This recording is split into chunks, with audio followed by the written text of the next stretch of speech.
Assalamualaikum warahmatullahi wabarakatuh. Nama Muhammad Zidanto Laba, kelas IGTC 2,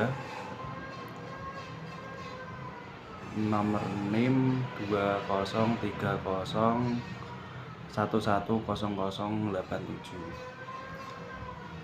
Di sini saya akan mempresentasikan makalah studi fikih dengan pendekatan psikologis. Mata kuliah metodologi studi fikih, dosen pengampu Dr. Muhammad Sohibul Hikmam, MH. Bab 1, pendahuluan. Latar belakang. Islam sebagai agama yang kafah dan sebagai agama sifatnya adalah sudah final, bersumber dari apa yang diajarkan oleh Nabi Muhammad SAW, dan Al-Quran adalah sumber pedoman utama serta hadis sebagai rujukan lainnya.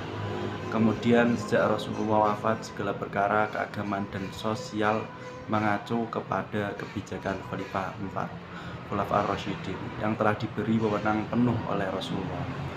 Namun kita tahu bahwa setiap keputusan terkait hidup beragama pasti mengacu pada dua sumber utama, kemudian melalui kaidah-kaidah fikih dan usul fikih lainnya. Sedangkan Rasulullah, umat Islam sendiri mulai terpecah menjadi golongan-golongan pada masa setelah wafatnya Umar bin Khattab dan seterusnya, yang dipicu oleh perbedaan pemikiran dan kepentingan golongan atau nasab.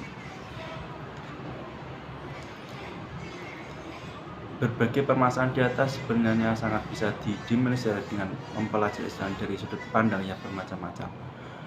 Dengan begitu, cara berpikir kita akan lebih bijak dan berislam tanpa menodai Islam dan memusuhi umat Islam di tengah-tengah perbedaan. Bahwa setiap manusia berpikir dan berlaku karena adanya persepsi yang dibuat atau dilihat dari lingkungan sekitar, sehingga mempengaruhi perilaku, pemikiran, dan tindakan secara psikologis.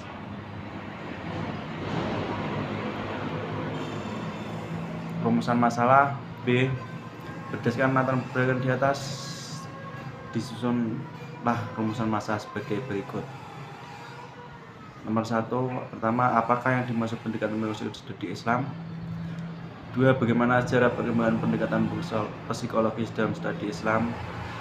3, problematika, kelemahan dan kekurangan apa saja dalam pendekatan psikologi studi Islam.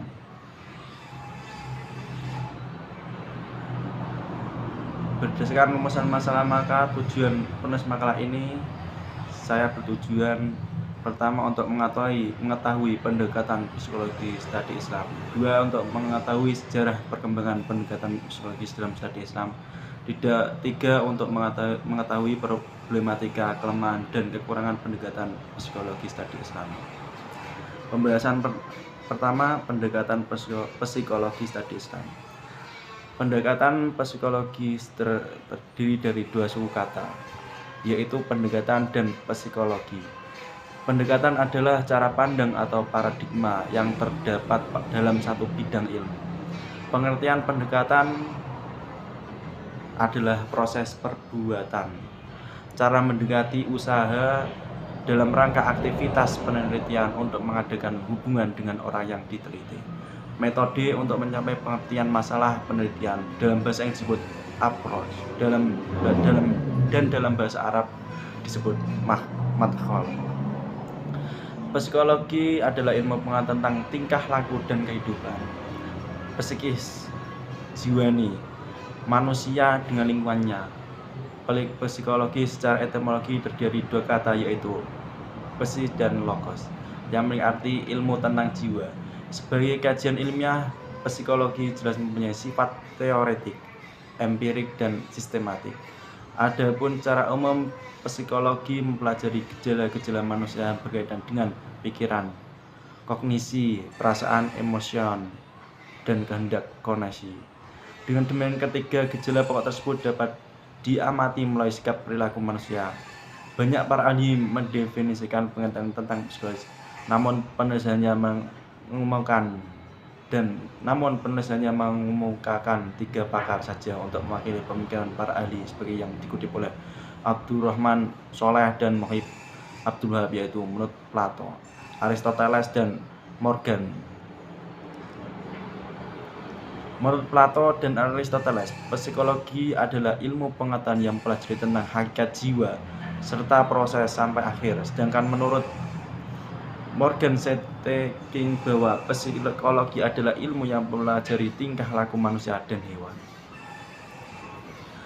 Pendekatan psikologi adalah usaha sisi ilmiah dari aspek-aspek batini pengalaman keagamaan. Suatu esensi pengalaman keagamaan itu benar-benar ada, dan bahwa dengan suatu esensi pengalaman tersebut dapat diketahui menurut Zakiyah derajat perilaku seseorang yang nampak lainnya tidak karena dipengaruhi oleh keyakinan yang dianutnya.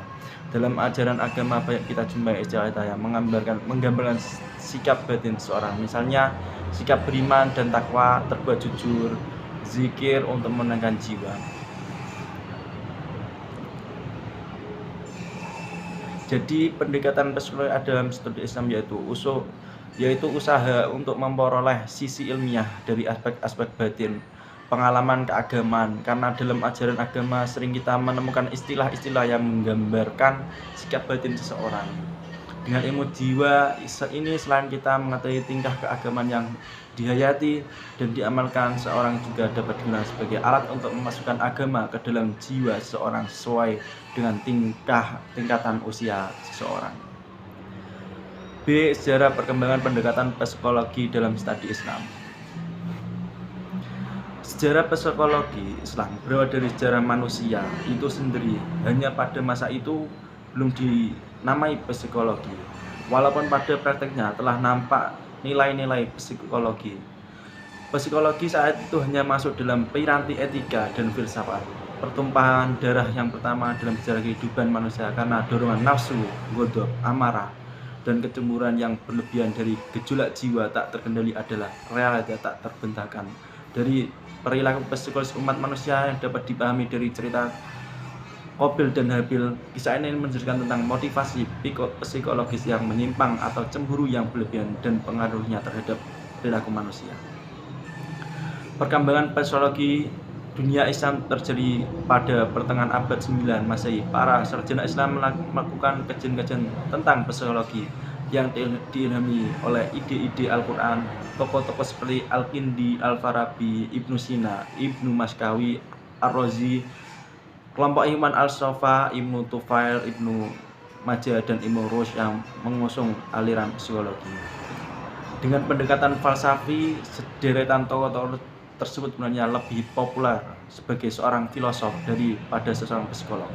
Namun mereka juga pantas dikategorikan sebagai psikologi falsafi.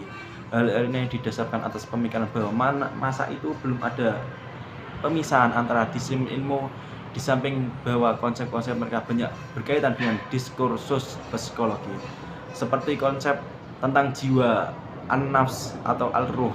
Ciri utama kelompok ini adalah sangat mengutamakan peran struktur al-aql yang puncaknya mampu memperoleh limpahan pengetahuan dari Allah mulai akal fa'al.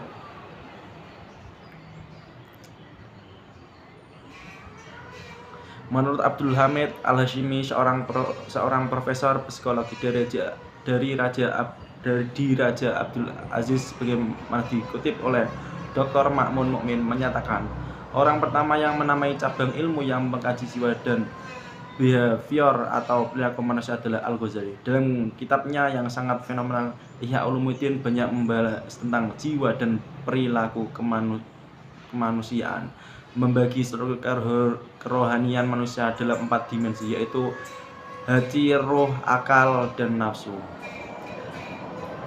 Menurutnya keempat unsur itu masing-masing memiliki 2 arti, yaitu arti jasmania dan arti rohania. C. Problematika dalam pendekatan psikologi studi Islam. Teori-teori ini banyak dikembangkan di negara-negara Barat yang mayoritas penduduknya adalah non-Muslim. Teori-teori inilah yang kemudian diadopsi ke dalam psikologi agama yang digunakan dalam mengkaji studi Islam, karena memungkinkan untuk menampilkan Islam secara parsial atau tidak utuh. Karena titik berangkatnya pembahasan ini adalah konsep psikologi, sehingga sering kali membuat kita terjebak, yaitu memandang persoalan lebih berangkat dari pemahaman tentang Islam sendiri. Oleh karena itu, Setiap kali menggunakan pendekatan psikologi yang tentu saja berasal dari teori barat, sayogyanya selalu dikembalikan kepada Al-Quran dan Al-Hadis. Dan jangan sampai kemudian teori-teori dalam dan pendekatan psikologi justru bertentangan dengan umat Islam. Kelemahan lain yang juga akan timbul adalah pendekatan ini nampak bersifat asumtif dan individualis sehingga tidak komprehensif. Bahkan pendekatan ini hanya berbicara kelakuan para pemeluk agama yang belum tentu mencerminkan agama Islam itu sendiri. Pendekatan seperti ini bisa menyebabkan orang lain terkadang salah dalam menilai Islam.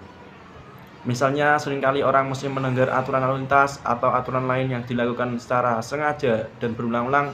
Bisa jadi hal ini menyebabkan penilaian orang lain terhadap Islam akan berdampak negatif.